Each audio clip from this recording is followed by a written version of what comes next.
Nakauwi na sa Pilipinas ang grupong Mocha Girls matapos ma-detain ng 5 araw sa Malaysia dahil sa kawalan ng work permit para sa concert sana nila sa Kuala Lumpur noong September 4. Nilinaw ng grupo na hindi sila pinadeport dahil wala naman silang masamang record.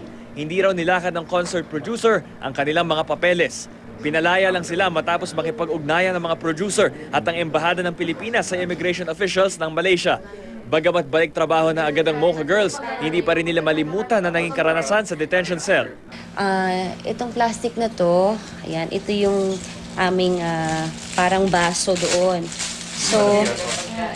So ito, dito mo ilalagay yung tubig mo, tapos diyan ka iinom. Na-trauma kami kasi hindi naman namin na-expect na ikukulong kami nung gabing yon. Dahil tinanggalan kami ng basic human rights, yung aming mga suot, halimbawa, nakapaalang kami doon, tapos sa sahig kami natutulog, tapos yung CR, wala kang privacy. Ang dating EB pa na si May, nasaktan pa raw habang nakikipagsiksikan na parang sardinas sa kanilang selda kasama ang 4 na pupang detainee. Nung natutulog na ako, sinipa ako nung sinipa ako sa baba.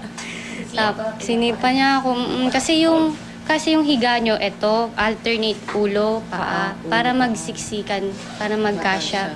Naging mahirap po para sa amin yung naging experience po namin sa kulungan dahil hindi namin alam na dun pala kami dadalhin.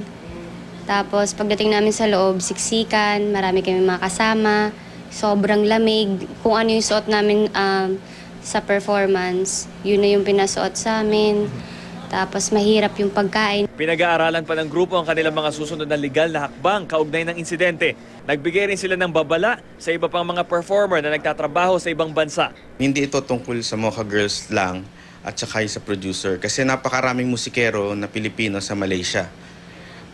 Huwag kayong magtiwala kaagad pag sinabi sa inyo ng mga employer nyo, ng mga producer nyo na okay na yung visa nyo. Siguraduhin yung hawak nyo ang passport nyo at mismong nandun yung tatak.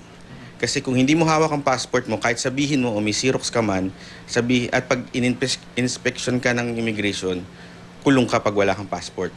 Bam Alegre, GMA News.